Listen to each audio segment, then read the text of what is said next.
Init. Tara, punta tayo sa beach.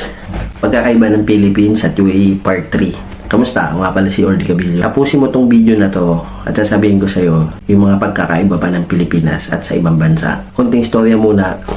So, nung bago po ako dito, pagdating ko dito sa Dubai. So, siguro nakatatlong park na siguro kami. Mga public park. So, medyo syempre, pagdating mo sa ibang bansa, medyo ma-amaze ka compare sa Pilipinas. Talagang malaki yung maano mo. Kasi sa atin po kasi, if you're just living in a normal life or nandun ka sa medyo baba, very limited yung mga na-access mo na mga park or ano.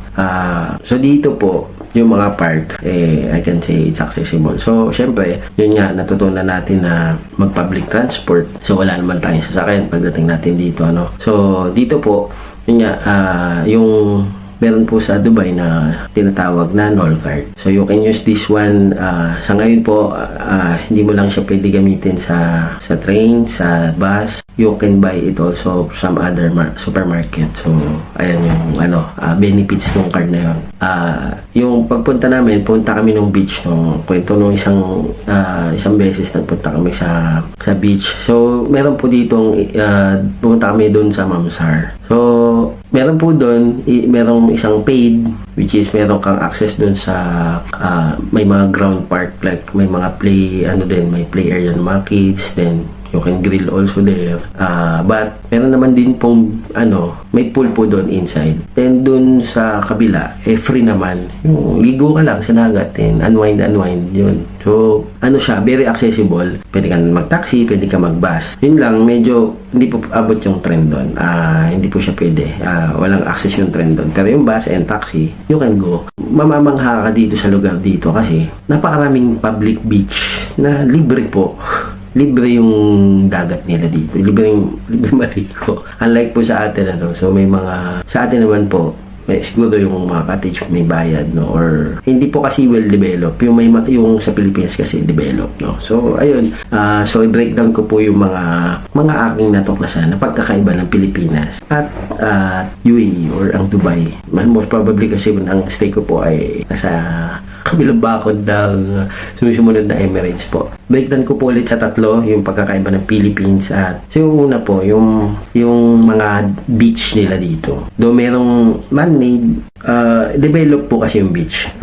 Well organized. Unlike sa atin, punong-puno po tayo ng beach pero po kasi hindi naaalagaan sa atin. Most probably yung mga magagandang beach natin is private, naka-private. Dito po, public po siya and government po nagpapacilitate. Sila po ang nag-aalaga ng lugar. So, sa atin po, kasi kung hindi ka naman taga doon sa malapit sa lugar na yon or wala kang sasakyan, medyo mahirap ma-access yung mga beach sa atin. Hindi ganun ka-accessible ba? Yun yung pagkakaiba. Diba, we're more than 7,000 islands. So, doon sa islands yun, sobrang daming dagat na pwedeng puntahan. Pero, ako po, malungkot kung sasabihin na sa Batangas lang po ako nakapunta. Or doon nearby, no? So, medyo sa akin, nandito ako sa ibang bansa, pero ilang beach na napuntahan ko, may malalayo, may malapit. Ito yung mga napaliguan ko na dito. Nakaligo na ako sa Dubai. Marami. Kaliwat kanan doon. Meron pa sa Emirates of Sharjah. Meron din doon sa malayo, sa Corfacan, sa Abu Dhabi. Nakapaligo na rin po ako. So, sad to say na sa Pilipinas, sa Luzon pala ako na yun. Sa Puerto po, nakarating na po pala ako. So, sad to say, hindi ko pa po na-explore yung ating bansa dahil hindi nga siya accessible. So, for me, that's my opinion kasi yun nga, kailangan mo ng sasakyan. Siyempre, pag nagsasakyan ka sa atin, medyo yung kalsada, hindi naman katulad dito na sobrang dali magbiyahe. Sa atin kasi medyo hindi ganun kabilis yung mga biyahe sa atin. So, kahit may sasakyan ka, yun nga, time consuming din. Dito po, ligo ka lang sa umaga, uwi ka rin, mabilis lang, super accessible. So, yung dagat, yan po yung isang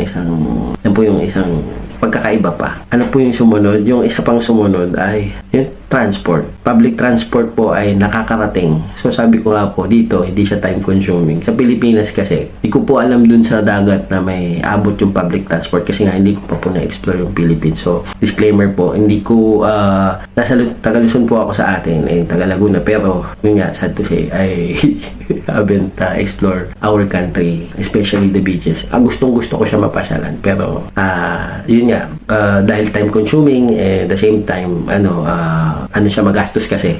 Yun, number, ano pa yun, magastos. Kahit capable ka, syempre, may mga priorities ka. Dito po kasi free and accessible, then hindi naman po amahalan yung public transport. May mga, alba, doon nga po sa Mamsar, may magbus ka lang, makarating ka doon. And hindi rin siya time consuming, mapilis lang.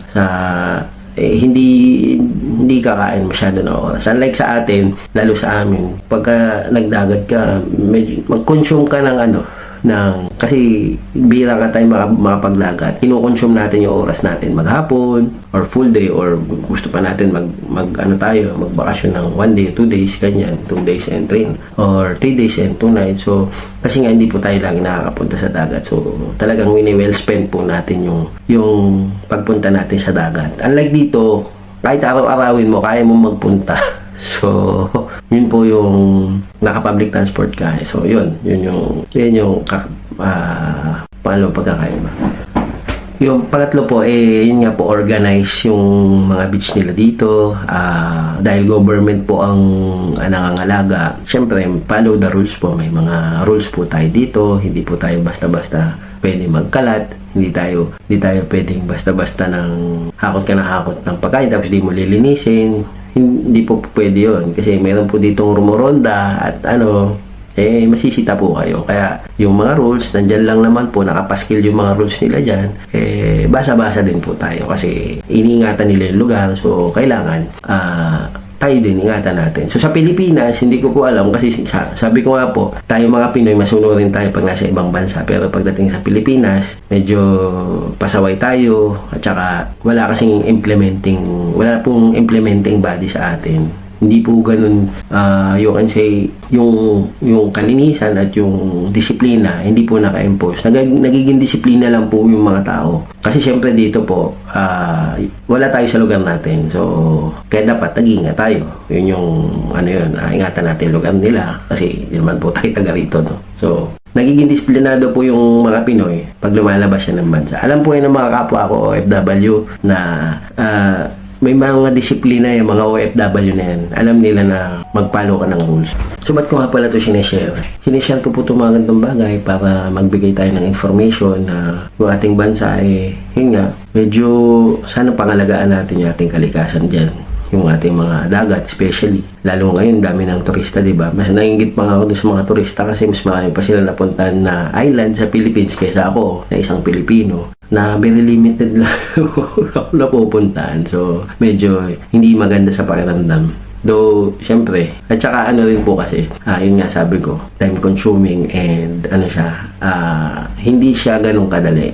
Ikaw ba, aksayin mo ba yung pinaghirapan mo sa isang iglap? Pwede mo pagplanuhan, pwede mo siyang pag-ipunan, pero hindi mo siya pwedeng gawin lagi-lagi sa Pilipinas. Si kalaban natin dito, yun nga, kasi gusto, para sana maging katulad natin yung ibang bansa, no? So, kalaban kasi natin dito, tayo medyo left behind. Kalaban natin dito yung walang recreational activity masyado sa Pilipinas. Yan yung dito kasi medyo marami kang pwedeng gawin, lalo kasi pag nasa abroad ka talaga, hindi naman pwedeng i-focus mo lang yung sarili mo sa trabaho. Kailangan may gawin ka rin. Kung hindi ka makapag-exercise, kailangan mo mag-unwind kahit pa paano. So, ayun po, kung trip nyo po itong mga ganito usapan, please join my group, Dumidiscarding Pinoy. And pag-usapan natin kung ano yung mga diskarte natin sa buhay dun sa group na yun.